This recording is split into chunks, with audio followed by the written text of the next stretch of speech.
பாட்டு சரவணா குருவிக்கு சாப்பாடு போட்டு சீக்கிரம் ஆயிடுச்சா? பயிர் சாப்பாடு எனக்கு கொடுத்துங்க, நான் சாப்பிட்றேன். இல்லை தம்பி, குருவிக்கு வச்சிடலாம். நான் சாப்பிட்றேன் பயிர் சாப்பாடு. நான் சாப்பிடலடா. நீங்க சொல்லுங்க. பயிர் சாப்பாடு என்ன சீக்கிரம் கொண்டு கொண்டு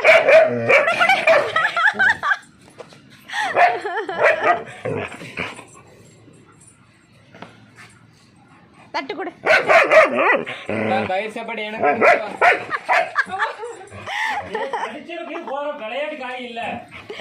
பையனுக்கு என்ன பண்றதுன்னு தெரியல. ஆளாளுக்கு சோறு கேட்குறாங்களே நமக்கு இல்லாம. பயிர் சாப்பாடு